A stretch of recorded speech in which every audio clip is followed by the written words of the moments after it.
একদিকে প্রতিশোধ পূরণ, অন্যদিকে প্রতীক্ষা বেড়েছে। হুগলির রিষ্টার বাসিন্দা বিএসএফ জওয়ান পুনম সাউ, যিনি পাক রেঞ্জার্সের হাতে আটক হয়ে রয়েছেন। 15 দিন পেরিয়ে গিয়েছে, কিন্তু এখনো পর্যন্ত তাকে ছেড়ে দেয়নি পাক রেঞ্জার্স। ইতিমধ্যেই তার পরিবারে উদ্বেগ তৈরি হয়েছে, আর তার মধ্যেই ভারত পাকিস্তানে যেভাবে আঘাত হানলো তাতে উদ্বেগ বাড়িয়েছে তার পরিবারে। একদিকে প্রতিশোধ পূরণ আর অন্যদিকে প্রতীক্ষা। যতদিন যাচ্ছে ততই স্বামীর ফিরে আসা ক্ষীণ হচ্ছে। বুধবার সকালে প্রত্যাঘাতের আনন্দে ঘুম ভেঙেছিল ভারতবাসীর। অপারেশন সিঁদুরের মাধ্যমে ভারত গুড়িয়ে দিয়েছে পাকিস্তানের 9টি জঙ্গি ঘাঁটি। খানিকটা স্বস্তি পেয়েছে ভারতবর্ষ, কিন্তু অন্য ছবি ধরা পড়েছে হুগলির রিষ্টার বিএসএফ জওয়ান পুনম সাউয়ের বাড়িতে।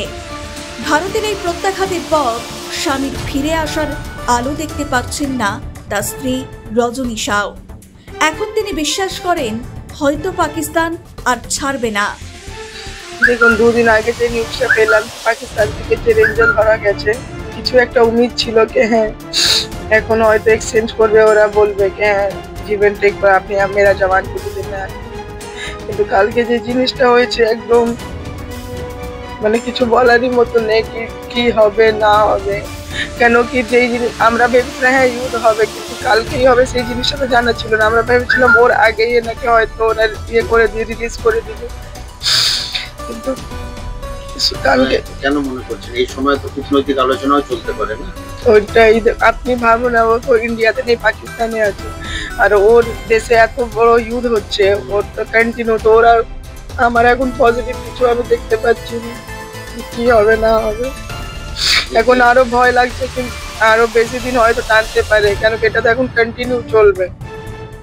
আরো কিছুটা সময় অপেক্ষা করতে হবে। হ্যাঁ, সিও সাহেবকেও ফোন করলাম, উনি বলছেন কাম চল রা, ঘরে বসে শুধু ফোনই করতে পারবো, আর তো কোথাও যেতেও পারছি না, কাউকে কিছু বলতেও পারছি না।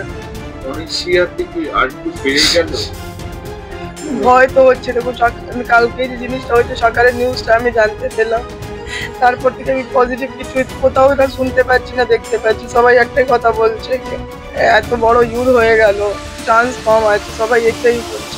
সবার কথাগুলো শুনে একটু ভয় লাগছে।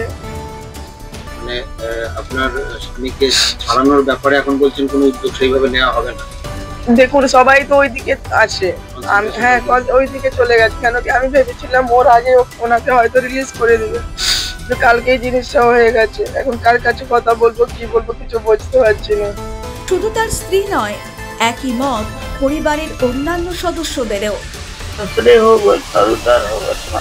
कब का होई ना होई, अभी क्या टाइम लगेगा?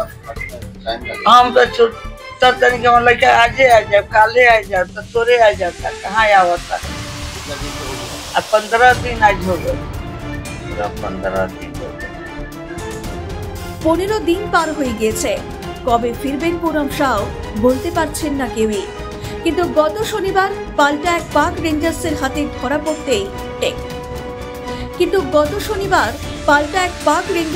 পড়তেই মনে করা হয়েছিল তাড়াতাড়ি ফিরবে পুনম। তবে ভারত যেভাবে প্রত্যাঘাত হানলো তাতে অপেক্ষা হয়তো বাড়ল। উল্লেখ্য, কিছুদিন আগেই বিএসএফ জওয়ানের স্ত্রী রজনী সাউ পাঠানকোটে গিয়ে বিএসএফ এর উচ্চপদস্থ কর্তাদের সঙ্গে দেখা করে এসেছেন। তারপরও কেটে গিয়েছে বেশ কয়েকটা দিন, কিন্তু পরিস্থিতি বদলায়নি। এবার রাজ্যের মুখ্যমন্ত্রী মমতা বন্দ্যোপাধ্যায়ের দ্বারস্থ হতে চলেছেন তার স্ত্রী। এই বিষয়ে কি বলছেন তিনি, শুনুন। ওনারা বলছেন ম্যাডাম মমতা দিদি আছেন যে সিএম আমাদের স্টেটের, ওনার সাথে অ্যাপয়েন্টমেন্ট রাখবেন, ওনারা একটা মিটিং দিবেন আমাকে। আমি ওনাদেরকে রিকোয়েস্ট করেছি যে আমি 10 মিনিটের জন্য দিদির সাথে নিজের ইচ্ছাটা বলতে চাই, এইরকম হয়েছে, আপনি একটা অ্যাকশন নিন। কেন কি আমাদের কেউ কথা শুনছে না, মেবি উনি কিছু করতে পারবেন বলেছে, 2-3 দিনের মধ্যে জানাবে। আমি বললাম যে স্যার দেখুন আমরা তো এখানে সবাই আপনারা আসছেন, কিন্তু একবার আমি স্টেটের যে সিএম ম্যাডাম আছেন মমতা দিদি, একবার দেখা করতে চাই। তো উনি ওনারা ডিনাই করেনি, বলছে ঠিক আছে 2-3 দিন সময় দিন, আপনাকে অ্যাপয়েন্টমেন্ট দেওয়া হবে। হ্যাঁ কালকে এসেছিলেন বিবেক গুপ্তা, বলছিলেন বড়বাজারের এনে মনে হয়। ভারত পাকিস্তানের সংঘাত একেবারে চরমে। বদলা নিয়েছে ভারত, পাল্টা বদলা হয়তো পাকিস্তানও চাইবে।